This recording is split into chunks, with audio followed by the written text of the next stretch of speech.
Vamos a arrancar con dos invitados desde Santa Cruz. Eh, por supuesto, siempre recurrimos a ellos para el análisis, para intentar ver un poco más allá de qué está ocurriendo y qué momento estamos transitando, todas las complicaciones, los anuncios que hace el gobierno, las necesidades que plantea el gobierno para seguir avanzando. Entre ellas se habla de una reforma constitucional, de modificación de algunas leyes claves, como la ley de hidrocarburos, como la ley de recursos evaporíticos, como la modificación de la ley general del trabajo, ley de inversiones. Y la pregunta es si en la Asamblea habrá una respuesta favorable o ya se están quemando algunos cartuchos, guiándonos un poco en la publicación que leíamos hace rato de Samuel Doria Medina. A ver qué nos dicen nuestros invitados. Nos vamos hasta Santa Cruz para dar la bienvenida a Natalia Aparicio. Ella es analista política. Siempre un placer conversar contigo, Natalia. Buenos días. Diego Montaño te saluda desde La Paz. Muy buenos días, un gusto conversar contigo, Diego. Un saludo a todo el equipo de La Razón y bueno, desde acá, desde Santa Cruz, dispuesta a responder todas las preguntas. Muchas gracias, Natalia. Igualmente a Hernán Cabrera, desde Santa Cruz, analista político. Hernán, buenos días, ¿cómo está? Buen día, Diego, ¿cómo está? Un saludo cordial, un saludo a Natalia y también a todo el equipo de La Razón en este hermoso surazo de Santa Cruz, que siempre a nivel nacional obviamente nos trae una serie de hechos que merece obviamente opiniones, reflexiones fundamentalmente, ¿no? Bien, estamos a tan solo 2 días de que el gobierno cumpla 8 meses de gestión. Por lo tanto, claro, diríamos la celebración, conmemoración de los 6 meses fueron en medio de los bloqueos. Por lo tanto, la evaluación iba sobre todo a lo coyuntural, a ya haber pasado los 53 días de bloqueo, cómo llega el gobierno a su mes 8, cómo arrancará su noveno mes de gestión en cuanto a lo institucional, con situaciones críticas como la tensión con el vicepresidente, con la asamblea, pero también con el órgano judicial. En la calle parece que todo estaría controlado, por lo menos, o así por lo menos nos lo plantean, aunque para muchos los problemas en cualquier momento se pueden reactivar debido a la situación compleja. En lo energético siguen las filas para gasolina, no sé cuál es la situación en Santa Cruz y ahí quisiera que ustedes si encuentran otras aristas para analizar, Natalia. Bueno, a ver, lo primero que hay que entender es que estamos viviendo en una aparente estabilidad, ¿no? Pareciera que las cosas están más o menos tranquilas, parece que el gobierno va a poder, sin embargo, es una tensa calma que vamos a vivir durante un periodo de tiempo, porque la crisis que tenemos es una crisis muy aguda, ¿no? No es sencillo la manera en la que se pueda transitar. O sea, también creo que debemos entender como ciudadanos y ciudadanas que lo que se viene para adelante es demasiado difícil, demasiado complicado y le hubiera pasado ahora, le está pasando al gobierno de Rodrigo Paz, pero le hubiera pasado a cualquier binomio que hubiera ganado las elecciones en el 2025, ¿no? O sea, eso solamente para poner en contexto que el momento histórico, económico y político que vive el país es de una aguda crisis, ¿no? Y por otro lado, lamentablemente, y ahora sí, el análisis que nos decías de estos 8 meses, por supuesto, no es el gobierno que se espera para la situación tan delicada, ¿no? No es un gobierno que está actuando acorde a la complejidad del momento, sino que más bien pareciera que está más exacerbando estas tensiones sociales que se tiene, no tiene un discurso de reconciliación, tiene un discurso más bien de confrontación, hay muy poca comunicación, tenemos que hablar ahí de las tarifas de luz también. Y bueno, por supuesto, un sinfín de errores que está cometiendo, que seguramente nos vas a preguntar más adelante, que van a pasarle factura, quizás no este año, quizás no en octubre más o menos, Pero quizás sí para el próximo año, ¿no? Eso es quizá un hecho. Entonces, yo la verdad estoy muy preocupada por la situación del país.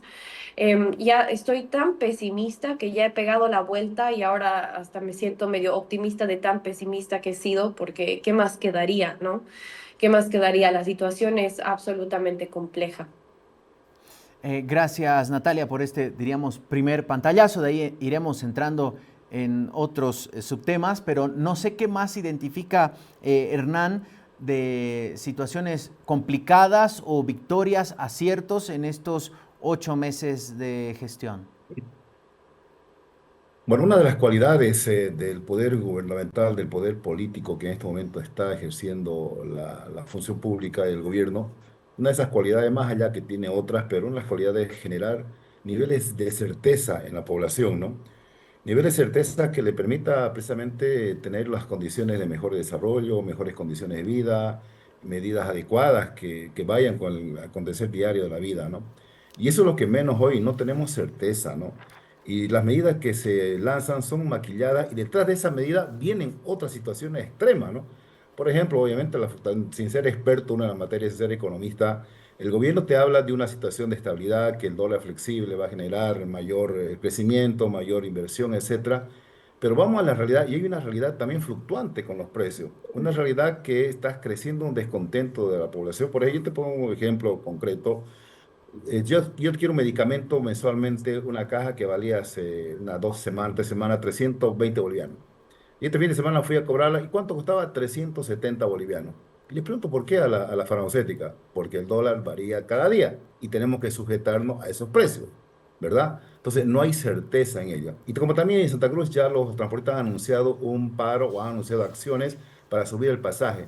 ¿Por qué? Porque dice que las importaciones se basan en el dólar y eso obviamente genera siempre cambio en los precios permanentes. Entonces, no hay certeza. Detrás de una medida de la fluctuación del dólar, viene detrás otras acciones que se da en el pueblo, que se da en el diario vivir. Y eso el gobierno lo oculta. ¿Por qué? Porque un ministro o el otro te dicen maravillas.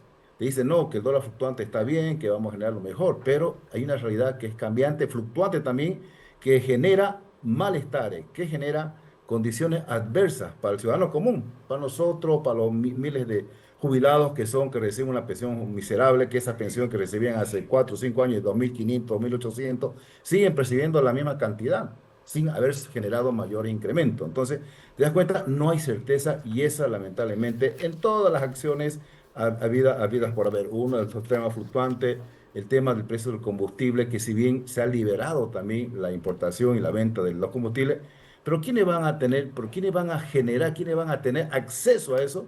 Obviamente es la clase que pueda, empresarios o sectores que van a poder pagar 15, 16 bolivianos por un precio, por un litro de gasolina.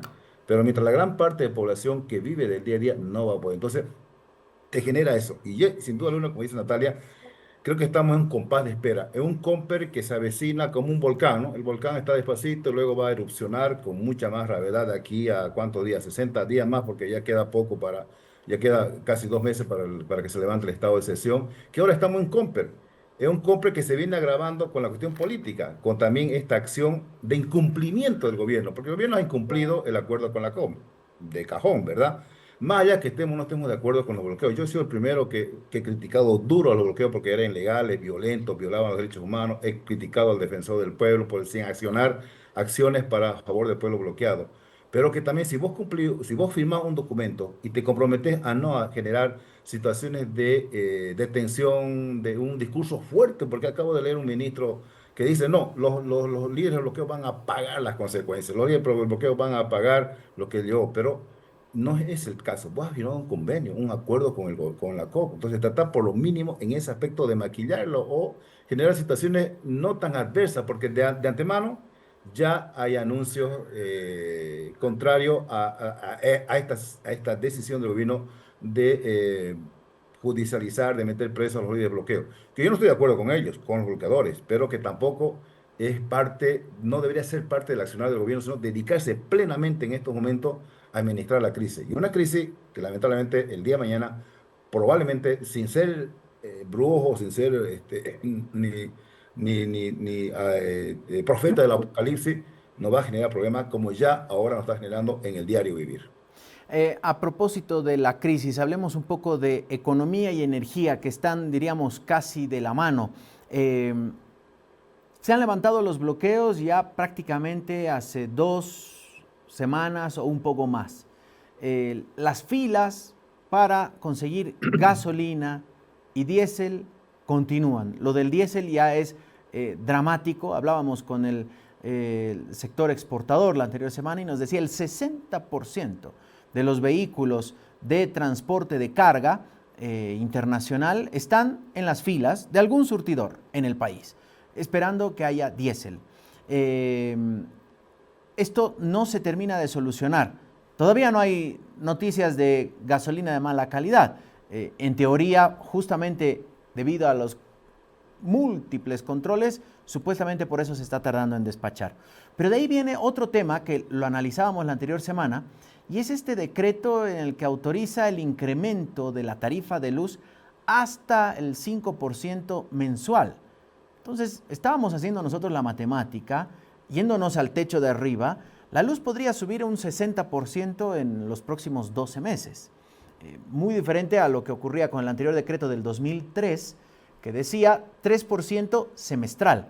Ahora es 5% mensual. Ya se denunciaba el incremento de la tarifa del agua y la explicación es que está indexado a las UFBs que no paran de subir.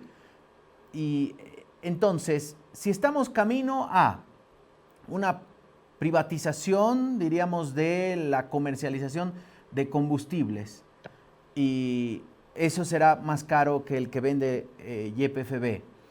Si se van subiendo y revisando las tarifas de luz, agua, eso va a ir inmediatamente a trasladarse a otros precios. Ya estamos escuchando al sector transporte. Nuestros sueldos, bueno, la COP, que con eso arrancaron sus demandas y al final no fue parte de la negociación, por lo tanto nuestros sueldos para abajo. Con diríamos, la flexibilización del tipo de cambio, también sueldos para abajo.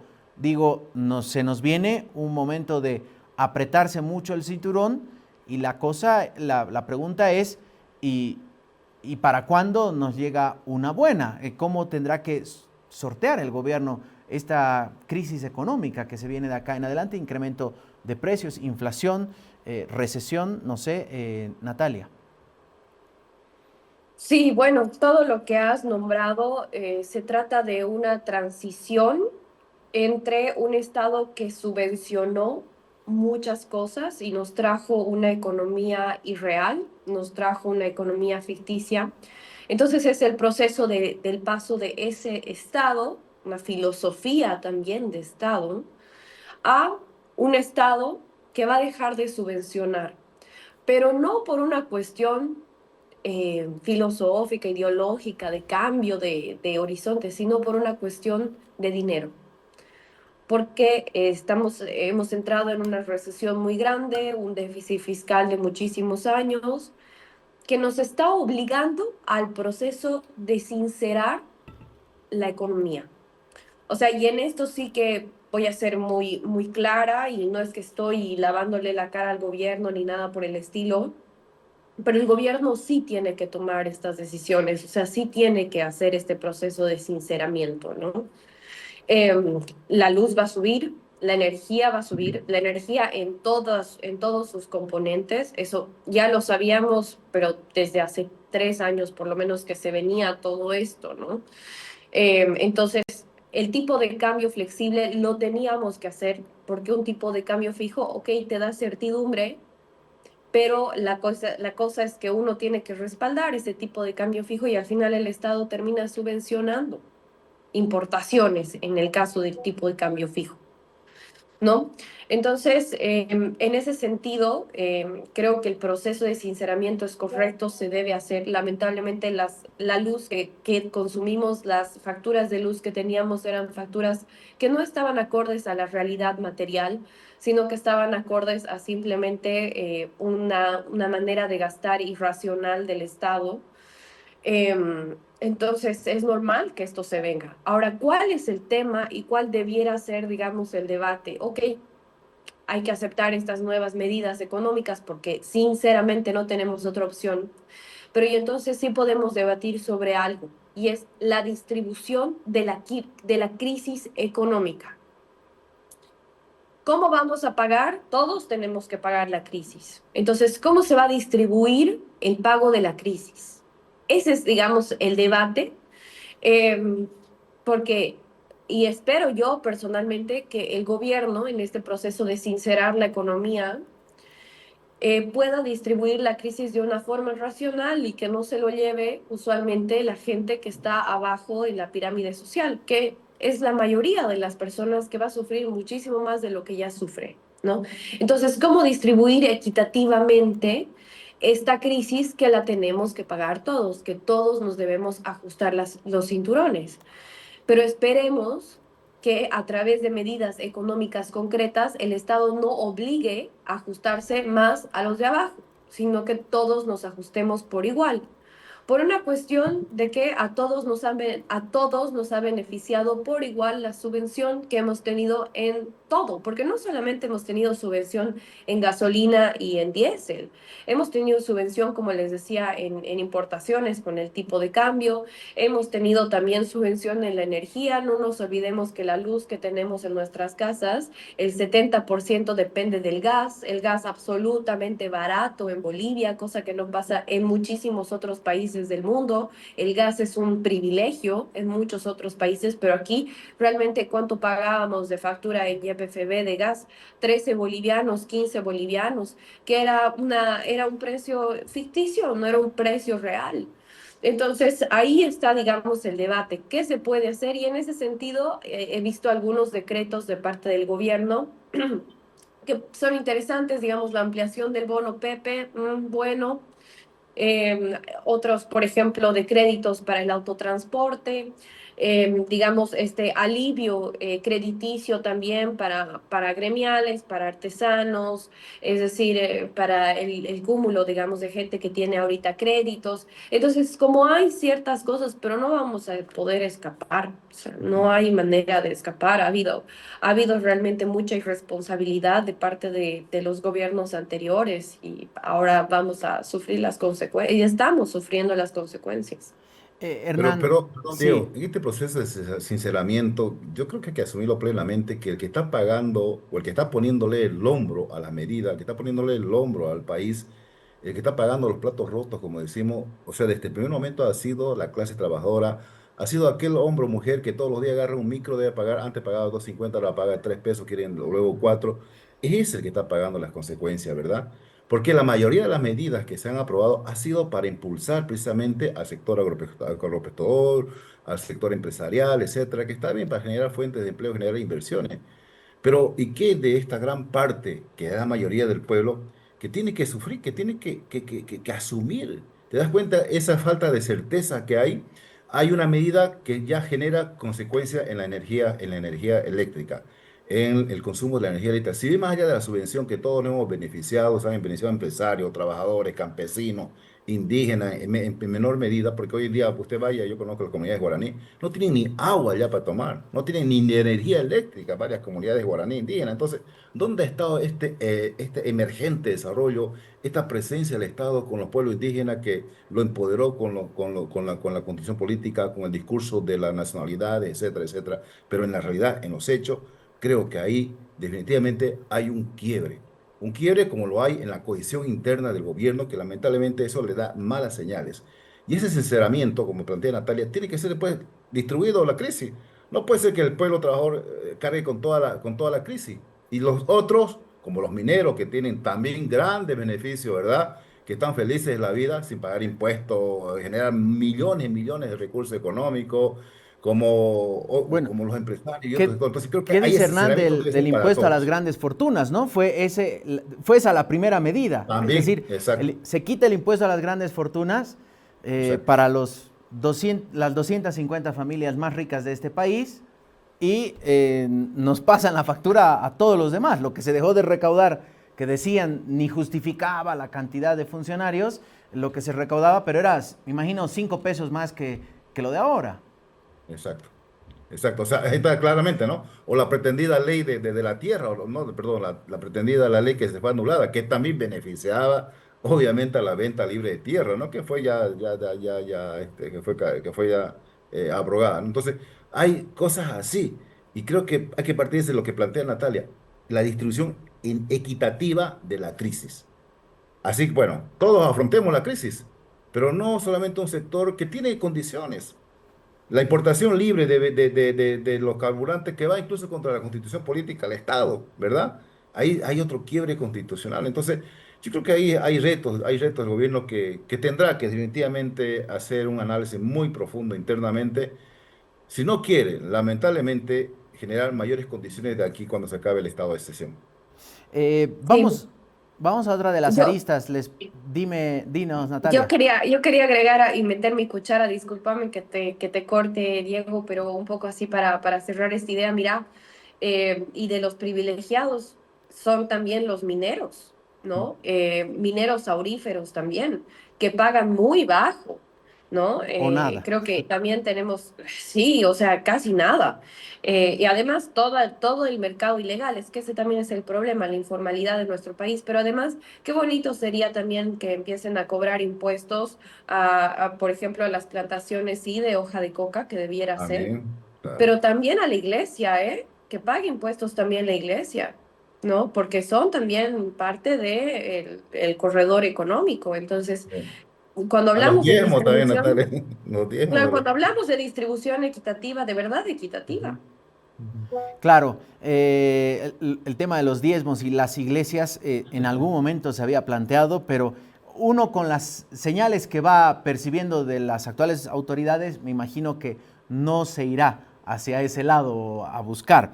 A ver, quisiera que veamos otra de las aristas, diríamos, de esta multicrisis, si quieren llamar, o crisis con varias aristas, el tema político que se le cuestionó mucho al gobierno nacional desde el manejo comunicacional y diríamos, la capacidad de hacer política, ¿no? De que hayan miembros, ya sea del gabinete o asesores, que estén trabajando en ello para avanzar en ciertos acuerdos.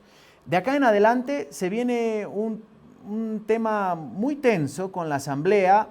Decimos tenso por diríamos, la necesidad que tiene el gobierno de que se aprueben estas normas.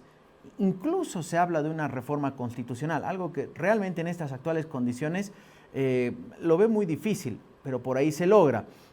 Y ahí la pregunta es si ustedes ven que hay un cambio del gobierno, un cambio en la lógica y en el lenguaje en el que parte del gabinete se está mostrando. Hay ministros que claramente están levantando más la cabeza, que hasta spots en el entretiempo de los partidos del Mundial ya salen con su rostro, un ministro, digamos, por sobre los demás.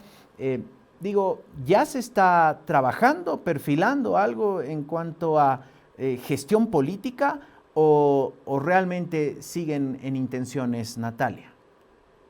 No, yo creo que siguen todavía en intenciones, todavía tienen un pésimo manejo comunicacional. Mira, y el mejor ejemplo es justamente el discurso que tuvo Rodrigo Paz el fin de semana, si no me equivoco, cuando habla sobre las aprehensiones, ¿no? Bueno, de Vicente Salazar, específicamente de la Tupac, ¿no? Ahí directamente el gobierno ha cerrado la puerta de que en un próximo conflicto social, los movimientos sociales vayan a firmar algún tipo de acuerdo con él, ¿no? O sea, directamente está justificando en todo caso pedidos de renuncia desde ya. O sea, es tan mala la estrategia política que desde ya. ¿Por qué lo digo?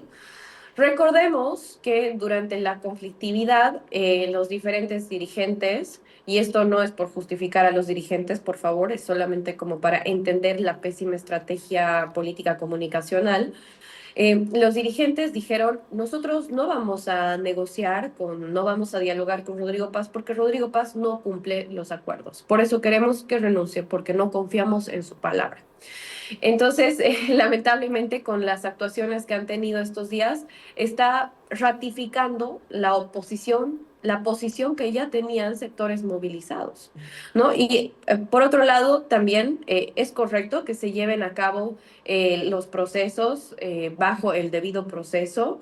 Es correcto que se lleve a cabo y se tomen decisiones jurídicas desde el Ministerio Público, es correcto, siempre llevando el debido proceso con las pruebas necesarias, por supuesto.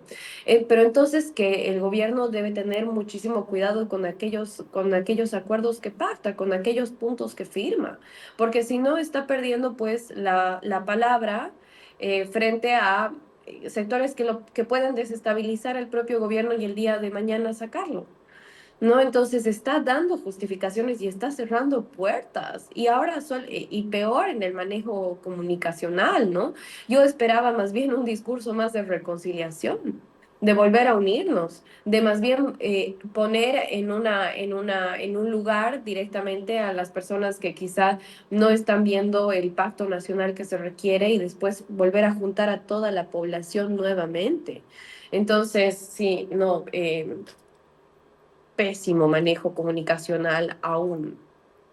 Hernán, ¿cuál su mirada respecto a esto, ¿no? El manejo comunicacional, las señales políticas.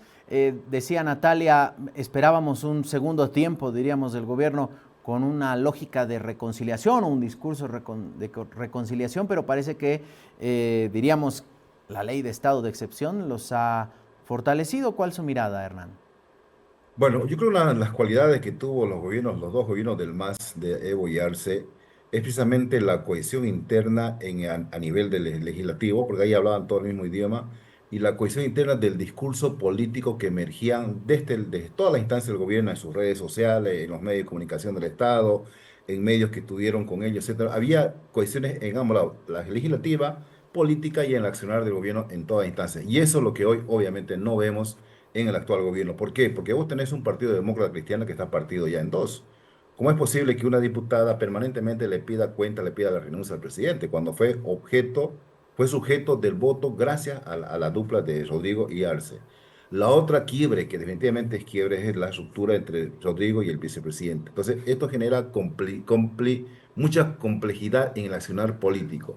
Y el discurso político que también se ha encendido, ¿verdad? Porque el presidente cuando empezó en la fuerza, no sé en dónde tuvo un discurso, es hora que los bolivianos nos reconciliemos. Es hora que dejemos atrás la polarización y el enfrentamiento a la que hemos estado, quiera o no se quiera, durante más de 20 años. Collas versus Camba, blanco versus negro, cara versus indígena, campesino versus agropecuario. Entonces había esta permanente tensión y creo que hemos vuelto y con más fuerza probablemente ahora. ¿Por qué?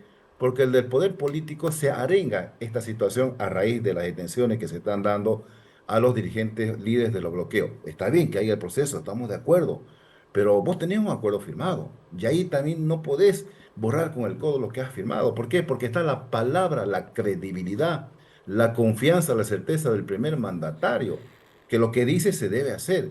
Y eso es lo que hoy genera este tipo de conflictividad y que obviamente, sin ser demasiado muy expertos o brujos, creo que están calentando motores otra vez para pedirle cuenta al gobierno de Rodrigo Paz.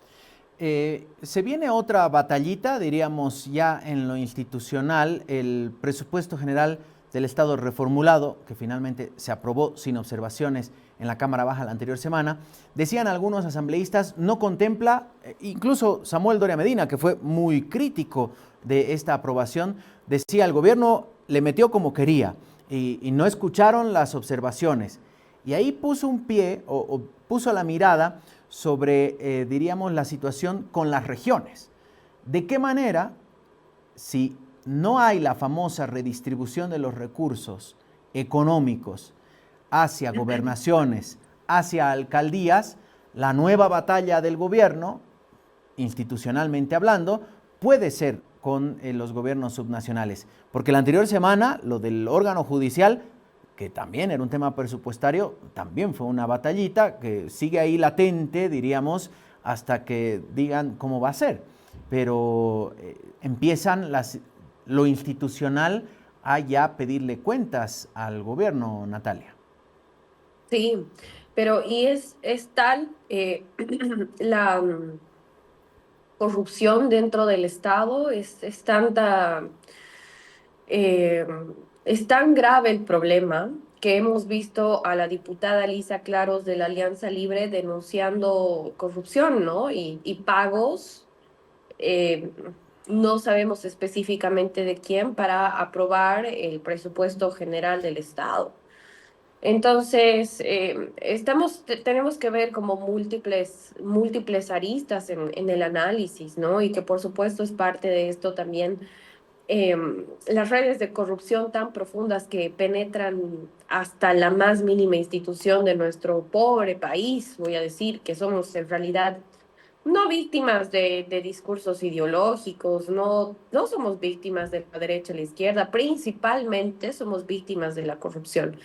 Pero ahí quiero rescatar en general, hablando sobre el presupuesto general del Estado, quiero rescatar, sí, el análisis muy acertado de Samuel Doria Medina, en el sentido de que él ha resumido bastante bien. El gobierno ha tomado la decisión de surfear la crisis.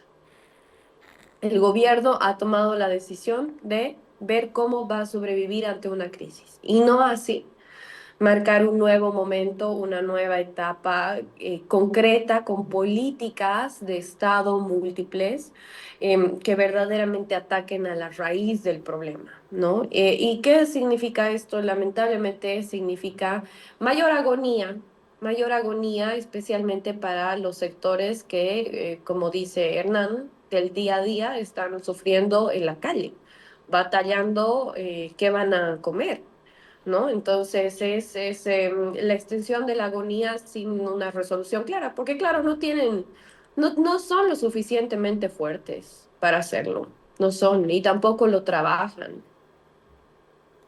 Hernán, está muteado. Hernán, si puede activar su micrófono, por favor. Gracias. Ahora Creo sí. que eso es lo peor, que no se construye consenso, ¿no? Y hay promesas de consenso. Hubo un gran encuentro en Cochabamba, acuérdense, hace unos meses, el Pacto de la Unidad, un acuerdo de la unidad, que asistieron todos, que fue Tuto Quiroga, habló, etcétera, ¿no? Entonces, pero que luego de eso, ¿qué pasó? No se construyó un proceso de consenso, es decir, la oposición, bueno, hagamos oposición, hagamos gobierno, pero de forma colectiva, de forma que obviamente no implica imposiciones. Y mira vos, y contradictoriamente, el partido, en este caso Libre, es que quizás esté apoyando más al gobierno. Y no sé si tendrá cuota de poder, ¿no? No lo sé. Como lo tiene obviamente el partido de Demócrata Cristiano, como también de Samuel Doria Medina, que ya se ha convertido en uno de los principales críticos, porque obviamente ve que la cosa no está caminando de acuerdo a los acuerdos probablemente alcanzados entre Bamalina. Y ahí vamos otra vez al tema de la certeza de la credibilidad del gobierno. Y eso es lo que está fallando lamentablemente. Y tanto la oposición política, en este caso las brigadas parlamentarias, como la oposición social y política, pues el día de mañana decir, compañero Rodrigo Paz, usted no cumplió todo un proceso de acuerdo y quizás los procesos de demanda de acciones vengan con mayor virulencia, vengan con mayor energía. Porque acuérdese que también tenemos de este Chapares cuentas pendientes y que ahí probablemente se estén generando también algunas acciones. Entonces, creo que caemos en la crisis política que engloba todo, que Natalia como buen politóloga lo sabe perfectamente. La crisis política es la que engloba todo, está lo económico, lo energético, etcétera. Si no tenés gestión política pública que implica consenso, que implica acuerdos, que implica medidas, que implica diálogo, que implica comunicación política también, obviamente vas a estar frito, sin poder enlazar, sin poder generar ese sentimiento en la gente, como el tema de los pueblos indígenas, que ellos piden siempre el tema de la consulta previa, que bien se lo falló durante varios procesos en el TIMNI, en Tracobo Mora y otras comunidades guaraní, pero creo que ahí también falla el tema del gobierno en buscar la mayor posibilidad de consenso político, que si tuviera eso, si hubiera una construcción de consenso y de acuerdo, creo que podría definitivamente irle mejor, ¿no? Queremos agradecerles mucho a Natalia Aparicio, Hernán Cabrera por acompañarnos esta mañana. Queda un tema pendiente que se los dejo ahí picando para la siguiente, las relaciones internacionales, ¿no? A ver, esa dependencia o esa cercanía a determinado gobierno que irá a elecciones de medio término en noviembre, estamos hablando de Donald Trump, en las que ningún número le es favorable, a ver si no nos juega en contra. Yo escribí un artículo, Diego, un poquito ¿Ya? diciendo de que el gobierno está solo en el mundo porque no tiene designación de embajadores hace 8 meses. Y eso también es inaudito, ¿verdad? Bueno, ha prometido el canciller que ahora sí van a nombrar y van a eliminar cualquier tipo de embajada o relaciones con Irán. Ese sí fue el anuncio. Me imagino que abrirán en Israel el cupo que era de Irán. Ese es el gran cambio, diríamos, de la política Ok, exterior. Bueno, chao, gracias chao. Hernán, gracias Natalia, un fuerte abrazo hasta Santa Cruz.